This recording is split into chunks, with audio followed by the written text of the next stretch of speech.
For over 50 years, it has been a story of survival that continues to amaze. Back in 1972, a Uruguayan rugby team and their family and friends took off from Santiago in Chile. But tragically, they would never make it. Well, instead, they crashed in the Andes Mountains near the border with Argentina, where survivors endured brutal conditions for months. We'll speak to Dr. Roberto Canessa, one of the survivors, in just a moment. First, here's Will Godley with more on this incredible story. It is just remarkable. We're delighted to say that Dr. Roberto Canessa, who is now one of the world's leading paediatric cardiologists, joins us this morning from Uruguay. Good morning to you, Roberto. Thank you so much for joining us this morning. I remember growing up knowing this story, knowing of this story, seeing that original film alive, being fascinated by what it was that you all had to and the choices you had to make. 50 years later, we are still talking about it. Do you find it surprising that people are still so intrigued by what you all went through?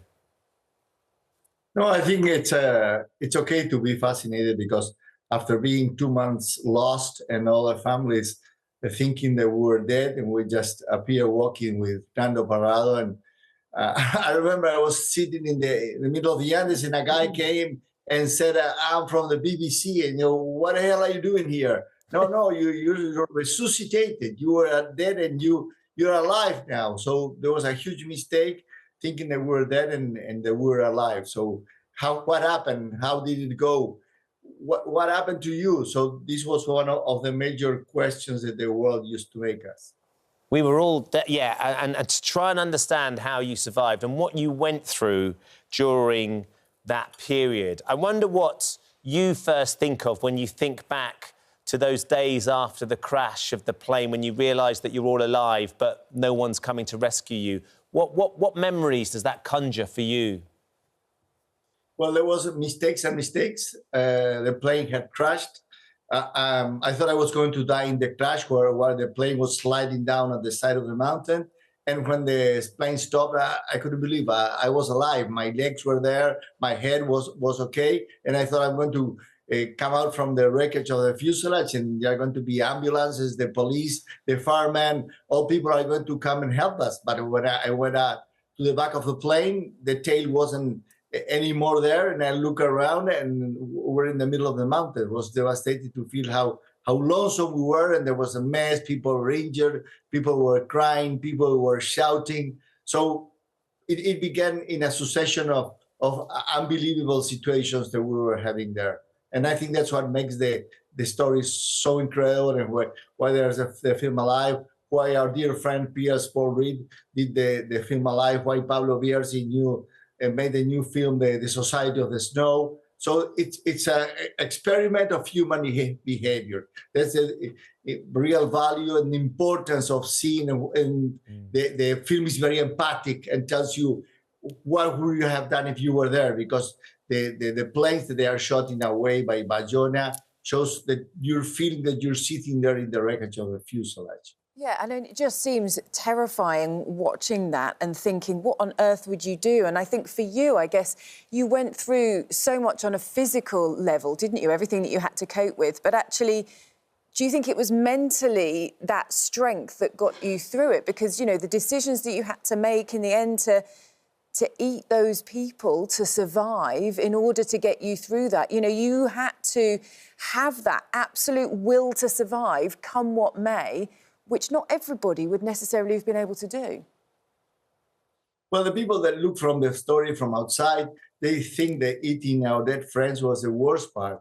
But the worst part was the avalanche. I mean, I was buried alive for 5 or 6 minutes, thinking that I was dying. We were buried there for 4 days. So there are a succession of events that are happening that make so the story so intriguing, for the people to ask, how did you do that? Well, 19 years old, rugby players, university students. So all these components were very important for us to build a different society. There was a metamorphosis from being a rugby player to a mountain man. We don't have even snow in Uruguay. So there were all sorts of decisions. The one that we all focus on, of course, though, Roberto, is the practical decision of how you're going to get any sort of nutrition to stay alive. That decision to choose to eat the flesh of those people that had sadly died, And then you mentioned the avalanche. So a few days later, there was an avalanche and more people died, and you had to eat those people as well.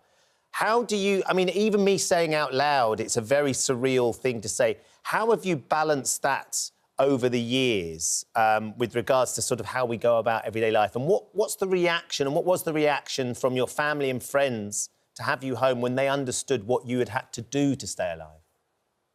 Well, and also the 10-day trek that we had to climb the mountain for 10 days. And from that on, I learned that in life, when you want something, you must just face where you're going and don't think about success and failure, and begin walking, and every step is a step. And this is what I do in my pediatric cardiology. And some time ago, I had a patient that was still in the womb of the mother and had a pericardial tumor, and the mother got surgery in her womb. And the boy is now 5 years old and is sitting at the kindergarten with my grandson. So I learned an attitude towards life is not to think about success or failure. It's just to aim where you want to go, because I find that some people feel devastated and they sit there crying and not doing anything. And that's not the way that things are going to work. And I'm very lucky to have friends there at Guy's Hospital and at the Brompton, and I can call Michael Tynan and I call Tony, Mark Elliott, and the success of being well known, giving the chances as a nearly country doctor from South America to call the big friends there in London to help me with my patients. Well, listen, it is so extraordinary to hear you speak this morning, Dr. Roberto Canessa. Thank you so much for joining us. We really appreciate it. And also, you know, you put into perspective, I think, what you've done with your life, because being one of the world's leading paediatric cardiologists, you know, you've made a difference to so many lives, and you just think how different it could have been. But, you know, we're really grateful for you joining us this morning. Yeah, I think that there are two kinds of people, the one that haven't seen the film and the one that have seen it. People think that know everything about it, but this is a masterpiece, and this is like La Traviata. And say, oh, I saw La Traviata already. No, you must go and sit there. It's a film where people, after the film, are sitting there. Everyone is speechless, because how they portray the experience is very important. And now BAFTA has given awards for the film, so it's don't lose it. Don't lose it. It's a friend advice that I give you. It's an extraordinary watch. Thank you so much. Roberto, thank you so much, and congratulations on a remarkable career. I think the idea, as you say, that you operated on a child in the womb who is now sitting with your grandson in kindergarten. Incredible. Is testament to whatever you needed to do to survive has been worthwhile, and the legacy of your friends that you had to sadly leave on that mountain. Thank you for joining us this morning. Bye-bye, my friends in England. Thank you. Just an extra, you know. I think because you can't help but put yourself in that situation, can you? And especially this film, when you see it and it just looks so real, it just brings it all to life. But anyway, what an extraordinary story.